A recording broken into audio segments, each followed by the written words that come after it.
See, this line is incident wavefront and this line is refracted wavefront. Keep this in the mind. Wavefront is generally perpendicular to the ray. These two are the rays and this line is perpendicular to both the rays. Similarly, this is refracted wavefront. This refracted wavefront is perpendicular to both of them, this ray and this ray. Understood? Yes, sir. Yes, sir.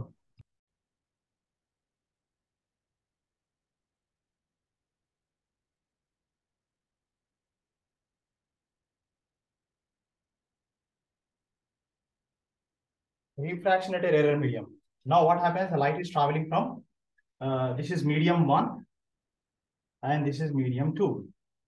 And here we are, the light is traveling from glass to air. Glass to air. Now, again, we have taken two different, that is incident rays. These two are the incident rays. Now, let it be A and let this be B. Okay. Sorry, here. Because this is the line perpendicular to the ray. These two are the incident rays, 1 and 2. 1 and 2 are the incident rays. And this one is incident wavefront. Please label it properly. The second book is full of figures and diagrams. Please try to write it, draw with the pencil and label it properly. You will get good marks. Okay. So don't lose any mark there. Now, what happens instead of this is the normal. This one is normal. So what happens instead of going straight, it bends away from the normal. Okay. This ray bends away from the normal. So when it bends away from the normal, this is the again this one is the alpha. So here this is the travels more distance to it. Again, this line is perpendicular to the ray. And this one is wavefront. Okay. Again, this one is refracted wavefront. Refracted wavefront. Means what? When the first ray was touching the interface, the second ray was still in air at point B. But when the second ray touched the interface, then the first ray has already traveled certain distance in air or in the second medium. Let it be at point E. So we have got two wavefronts, incident and refracted wavefront. Because the speed of light is v1 here, the speed of light in this first medium is v1, second medium is v2. So the distance here we will be v1 tau. How come? Velocity is equal to displacement by time, implies displacement is equal to velocity into time. So I want to find out how much is the displacement. That is v1 tau. Similarly, here this will become what? v2 tau. Similarly, this will become v2 tau. So here we have v2 is greater than v1. Means velocity speed of light in the second medium is greater than speed of light in the first medium. Again, this is angle of incidence and this will be angle of incidence. And this is angle of refraction and this also will become angle of refraction from the previous situation. Now, we have the formula. What is that? N1 sin I is equal to what? N2 sin R. Okay. N1 sin I is equal to N2 sin R. Now, we also know that if IC is critical angle. If IC is critical angle. What is critical angle definition? Anyone? What is critical angle definition? The angle of incidence at which the angle of refraction is 90 degrees?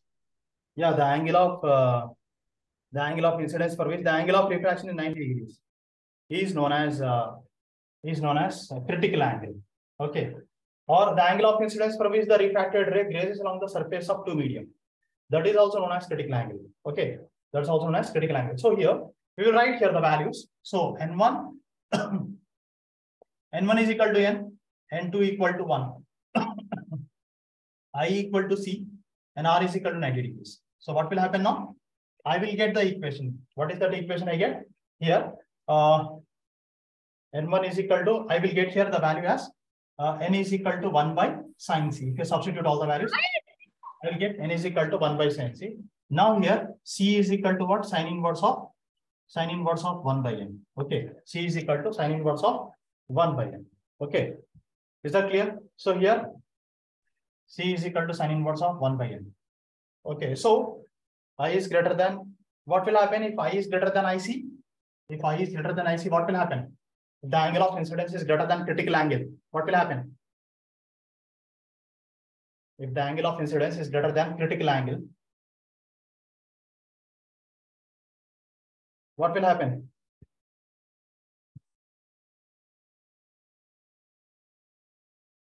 If the angle of incidence is greater than critical angle, what will happen? It will, like, total internal reflection will take place. No one is referring. Please do refer, revise.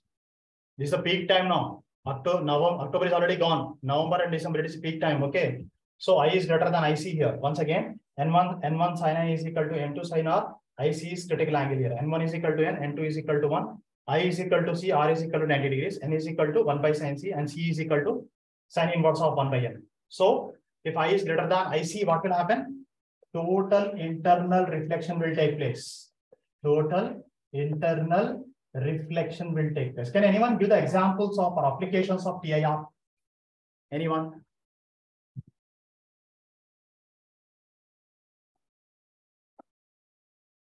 Can anyone give the examples or uses of TIR? We have discussed before also. Rainbow. Rainbow, yeah, rainbow. Other than that, we discussed all these examples. So to like see inside the human body. Very good. Optical fiber and optical fiber and optical fiber communication. Yeah, perfect. So they for doing brain surgery they use TIR. Yeah, that is optical fiber itself. Yeah. Other than that, prism, periscope, binocular. Yeah. All these are examples. Yes, Mirage is also an example of TIR. Okay.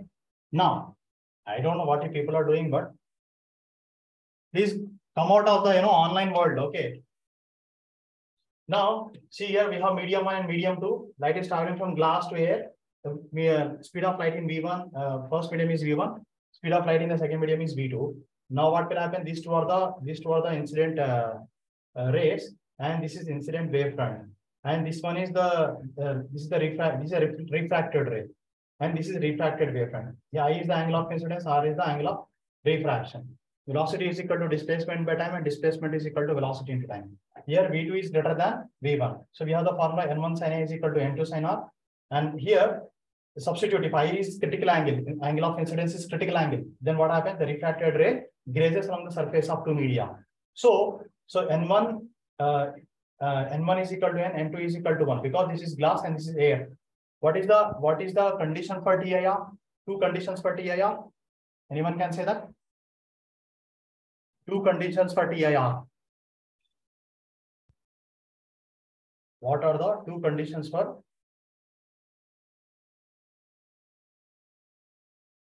Anyone? Angle of incidence is greater than critical angle. Very good. And it should move from it should denser to rarer. Very good. Light has to travel from denser medium to rarer medium, and angle of incidence should be greater than critical angle. This question was asked in board examination. Conditions for TIR. Okay, so we have substituted all these values. We got N is equal to 1 by sin C, or C is equal to sin inverse of 1 by N. If the angle of incidence is greater than critical angle, then TIR will take place. Next, I am going with reflection of a plane wave. Okay, refraction is done. Now I'm going with reflection of a plane wave. Reflection of a plane wave. So there is a mirror now. Here in this case, there is a mirror. Okay. So this is the incident ray. These two are the, I'll just draw this. These two are the incident rays. These two are the incident rays. Okay. Incident rays, and this is the wavefront. Okay. This one is what? This is the wavefront, which is exactly 90 degrees. Wavefront is exactly 90 degrees. Okay. This is 1 and this is 2. 1 and 2. Now, if I draw here, this is the normal and this is the angle of incidence. Angle of incidence. And this line is incident wavefront. Incident wavefront. Wavefront is every time perpendicular to the rays. Then after that, what happens? This is the reflected ray. Means for the when the first ray touches the interface, when the first ray touches at point A, this is A, and this is B, and this is C. When the first one touches the interface, the second one is still in the air. That is at point B. When the second one touches when the second ray touches point C, this has already reflected back. This is already reflected. This is a reflected ray. Incident ray, reflected ray. So this angle is angle of reflection. Now what happens? This has already traveled certain distance. Reflected ray has already traveled certain distance. Is that clear? And this is the reflected wavefront. This one is reflected wavefront. Understood now? This is reflected wavefront. Got it? Incident wavefront, and that is reflected wavefront. Incident, these two are the incident rays, and this is the reflected ray, and this is the wavefront. Is that clear, all of you? So why is the reflected wavefront on this side? Shouldn't it be on the other side? See, this is the incident ray. This one is the reflected ray, right? This one is the reflected ray. Okay. So first, these two are the incident rays, and this is the incident wavefront. Okay, this one is incident wavefront. Now what happened when the first one was touching the interface? Second one was here. When the second touched the interface, first is already traveled certain distance in the same medium. It will reflect back, right? It's not refraction. It is reflection. It is reflection. Oh, okay. So it will reflect back. When it reflects back, when this first one touches the interface, second one touches the interface, first one is in air. So it is again making 90 degrees. So we have two different things. Understood? So this is again, this point is, let this point be E. So what will happen now? This is V tau and this is also V tau. Why V tau?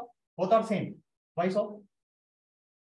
See here, AE is equal to BC, which is equal to V tau. Why? Because same medium, right? The light is reflected with the same medium. So AC and BC will be equal to beta. The distance traveled will be same. Incident wavefront, reflected wavefront, distance traveled will be same. Okay? Clear with you all?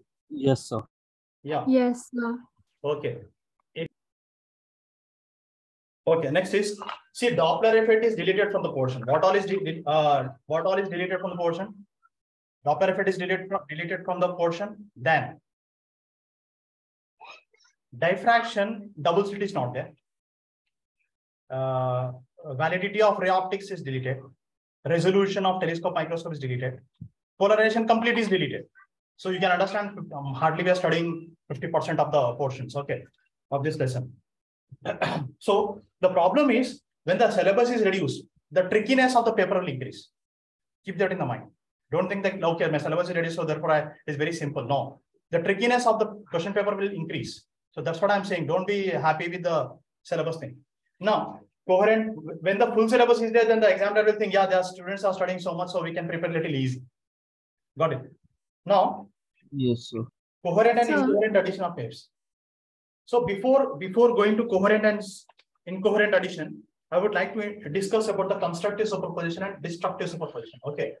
So constructive superposition. Constructive superposition.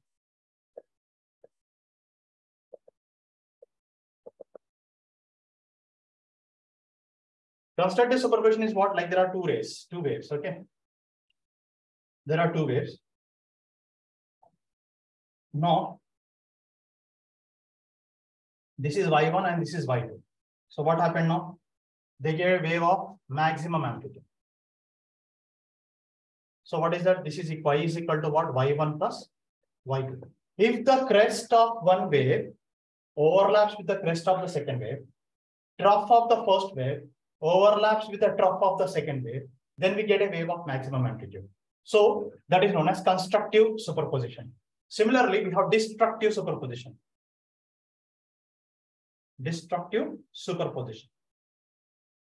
So destructive superposition. So in destructive superposition, like suppose this is one wave plus this is Y1 plus this is second wave, which is out of phase. Yes? Yes, madam. You know what is out of phase in phase, right? Yes, sir.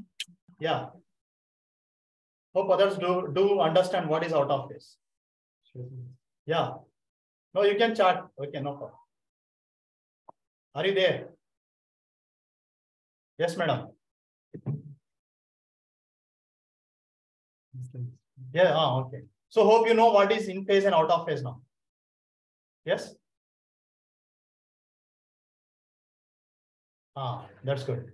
So therefore, we have so in phase and out of phase. Okay, so therefore, what will happen? These two are out of phase. So if the crest overlaps with the trough, and crest overlaps with trough and trough overlaps with trough, then we get a wave of minimum amplitude is equal to, we get a wave of minimum amplitude. So that is what y is equal to what? Y is equal to y1 minus y2. Okay. So we have constructive superposition and we have destructive superposition. Okay. So we have constructive superposition and we have destructive superposition. Okay. Yes, sir. Yes, sir. Why is it called destructive? So why is it called destructive superposition? Destructive because what is happening? This and this. Okay. So, Yes. so what is happening? Crest will overlap trough. No. So what will happen? This will cancel out this one. That's a problem. So we get a minimum amplitude, right? Okay, sir.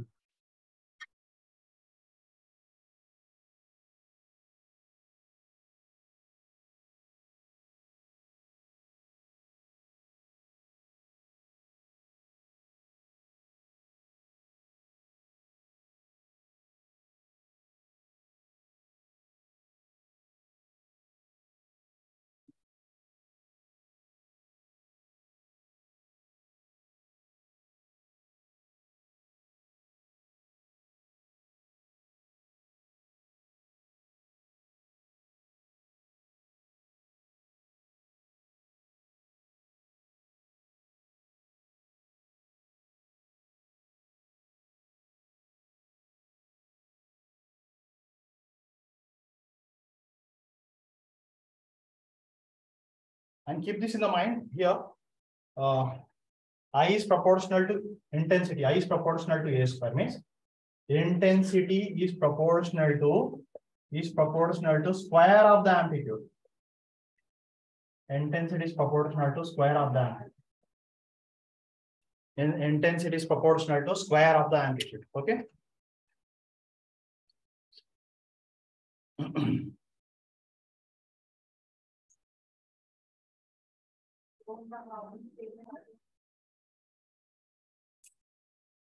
I didn't record this one. Constructive superposition. See, once again, constructive superposition, if the crest of one wave overlaps with the crest of the second wave, trough of the first wave overlaps with the trough of the second wave, we get a wave of maximum amplitude.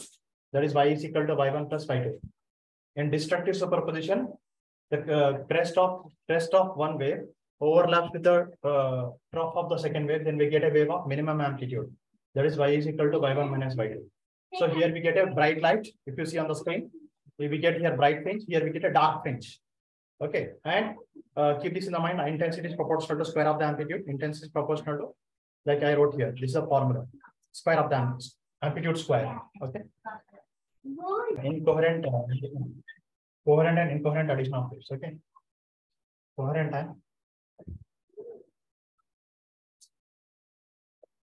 and incoherent addition of waves. Coherent and incoherent addition of waves. Coherent and incoherent addition of waves. So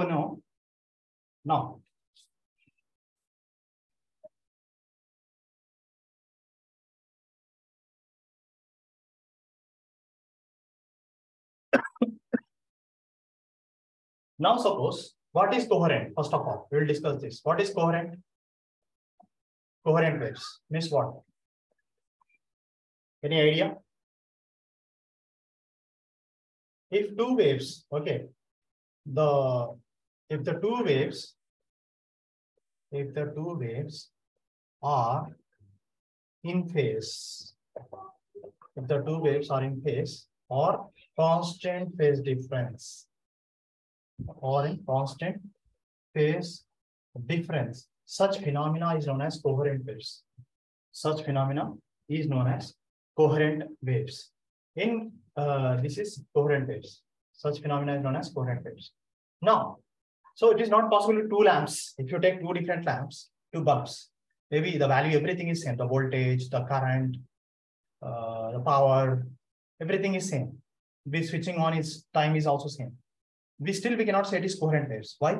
Because the number of atoms or molecules present in one bulb may not be equal to the second one at a microscopic level. And also, they are like, even though they are starting at the same time. So what happens? The wavelength, the first one may not be in phase, or it may not, like amplitude may be different, or something will be different. Amplitude, or maybe the wavelength is different. Maybe they cannot be in phase. So that is why what we are doing here is to construct coherent waves. What we do is we take a source here. Okay, this is the source. So what happens? These rays. So these are the wavefronts. So what will happen? Here I'm making a double slit for that. So double slit. So what happens here? This is the first. So this is S1 and this is S2. S1 and S2. This is S1. This is the source. S1 and S2. Okay. So there are two. So this is a division of. This is known as division of wavefront. We have two cases actually in interference. At higher level, we speak about this. That is in division of amplitude and division of wavefront. This is actually division of wavefront. We divided the main wavefront into two same wavefront. Means this S1, S2 is the part of the same source. S1, S2 is the part of the same source. These are the wavefronts, not the rays. Keep that in the mind. If you want me to draw the rays, then just I will draw the rays like this. See, I draw the rays like this. Similarly, I can draw the rays like this. See, these are the rays. So I'm not drawing the rays. I'm just drawing the wavefronts now. So this can continue to divide, right? What happens? This divides. The main wavefront is divided into two wavefronts, right? So those two wavefronts can divide further and further, right? Further, yeah, you can divide still. Okay. Yes, So this is known as division of wavefront. Okay, this concept. Now here what happens is, suppose this is a source S1. We have source S1 and S2. Now at point P, they both, see, these are the waves. 1, 2, 3. I'll just draw this.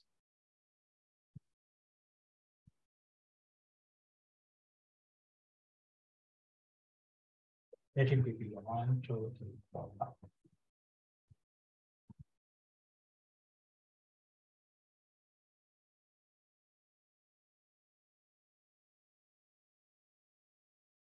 So here,